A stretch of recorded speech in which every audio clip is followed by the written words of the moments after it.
So who builds the best food trucks? If you're asking yourself, how much does it cost to build a food truck yourself? Well, guess what? I contacted 21, that's right, 21 food truck builders and asked them to give me specifically what it is that I need to know in regards to having a food truck built.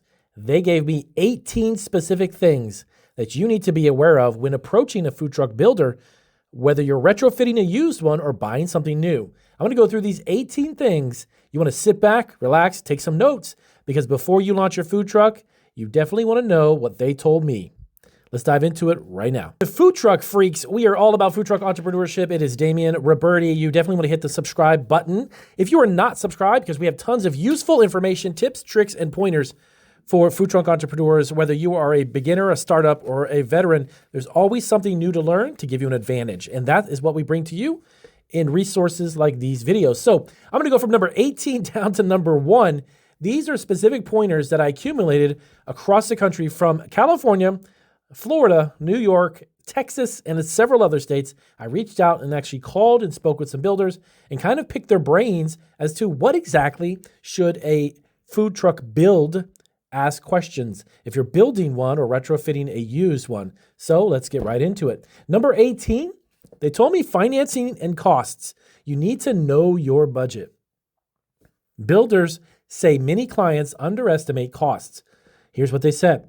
Custom builds range anywhere from $50,000 to $150,000. Now, if you're retrofitting a used food truck, that starts at around $25,000 on average. Some of them actually were a little bit low and some of them were above that, but can quickly increase. Now, expect permits, licenses, and insurance to add on about $5,000 to maybe $10,000 on top of that. And keep in mind now, some of these things like insurance can actually be paid monthly, but these are annual accumulative totals.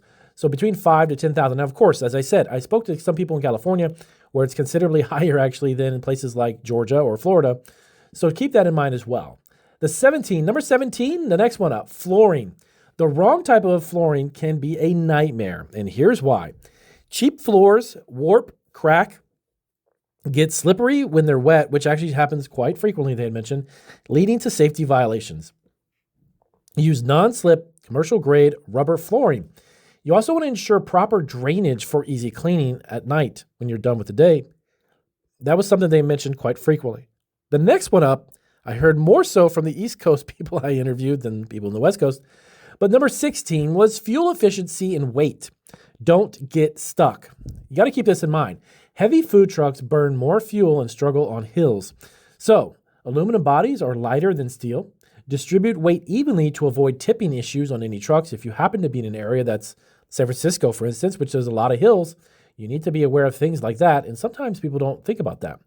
But these builders told me that's definitely something that comes to mind you need to be aware of. Number 15, check local health codes before you build. That was what they stressed, before. Every city has different health codes, of course. But if your truck doesn't meet them, you may need expensive retrofits after you've already spent money having it built. Keep that in mind. Check with the local health codes. And a lot of times, believe it or not, many of these builders said they work very close hand in hand or are aware of health code regulations, requirements, and such. So they can actually let you in on some of these secrets, if you will, before you have to go there. Here's a tip. Talk to your local health department before ordering a build out, because that in and of itself can actually help you figure out your plans way, way prior to actually constructing it. Number 14, warranty and contracts. Get everything in writing. Now, some builders promise you the world, but they deliver half-built junk. Get a written warranty on the equipment and the installation, by the way, and the installation. You want to demand a timeline for completion. Delays can kill your launch, okay? Because if you're looking to open and launch at a certain date and it's pushed back a couple of months, you're losing money. Number 13, propane safety. You want to avoid, of course, explosions. This actually happens more frequently than you might think. If you're using propane, make sure of the following. The propane tank is securely mounted, okay? All gas lines are inspected for any potential leaks. Shut-off valves are easily accessible to turn on and off. Bad propane setups equal a huge fire potential. Number 12. This one was interesting, of course, but they said across the board, this was every state I spoke with actually, fire suppression systems. Don't skip these. Fire suppression system is legally required. Actually, if you have any fryers, you have grills, or you have open flames, And they mentioned you must be commercial grade, okay? Inspect it annually or risk getting shut down. You definitely want to make sure that it's functioning properly. Don't take it for granted, as they had mentioned to me several times. Number 11, plumbing and drainage. Make sure it's legal, okay? Here's what I mean. Some builders actually cut corners on plumbing. You want that's leading to fines. It could even shut you down during health inspections if you didn't know it. So NSF approved sinks. Well, most health codes actually require a 3-compartment sink and hand wash sink. That's actually what we have in our commercial kitchen as well. So that's something that's a given. You want to check gray water drainage. This is illegal plumbing setups. That equals a fail, especially when it comes to inspections. Don't play around with those. You definitely want to follow up with them. Number 10, one thing that is not overlooked, but something that's never brought up by a lot of newbies is installation and the cooling.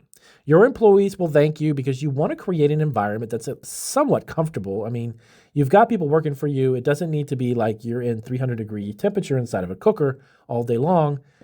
Many new food truck owners forget insulation, so resulting in a truck that actually feels like an oven in the summertime, right?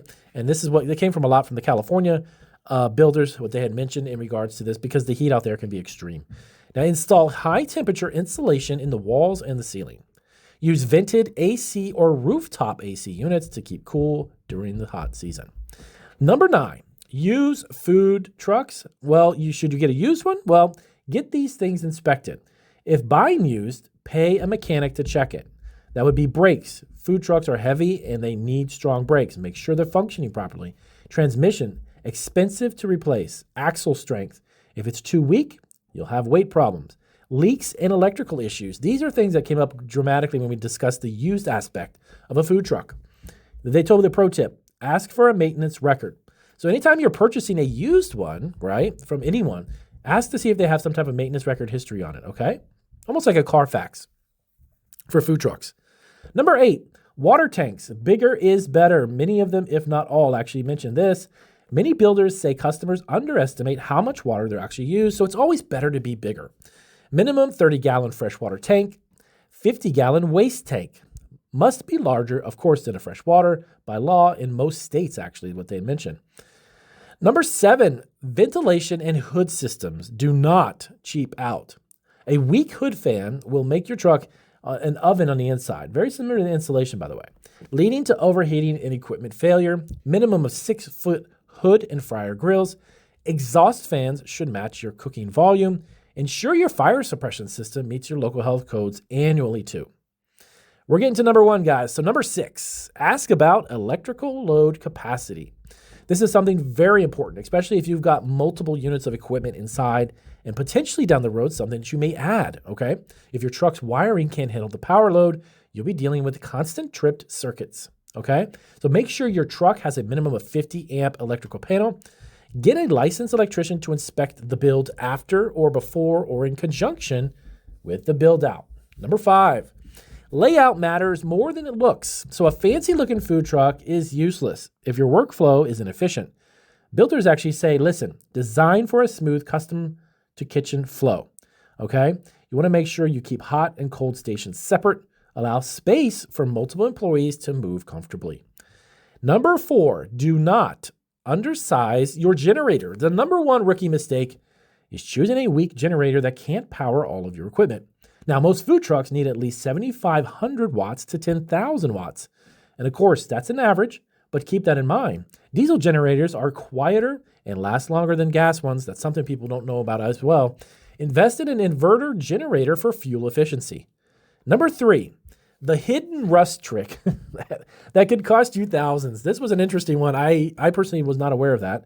But yes, most buyers check visible rust. But what about the underbody, the frame? Some sellers cover up rust with paint to hide the issues.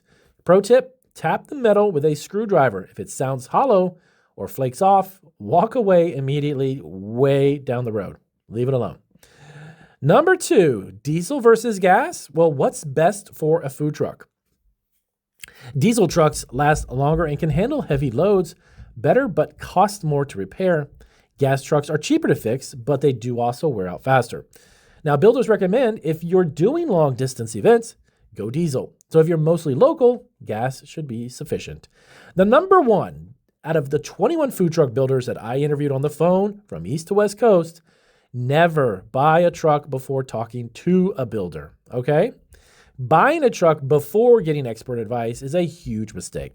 The wrong size, the wrong layout, or even the engine condition could make your build way more expensive than necessary. So get the builder's approval on the vehicle first. So number one, as we went through number 18 down to 1, definitely speak to a builder. Get some professional advice from someone who does it every single day. That was the overall equipment and also advice that gave me in regards to a build out. You definitely want to check down below for some additional information. We've got some great resources in the description. If this was helpful, do give us a thumbs up. If you have questions about build outs, or if you have any stories that you've gone through, whether they're good or maybe even horror stories, let us know down below in the comments. I'll see you guys on our next video.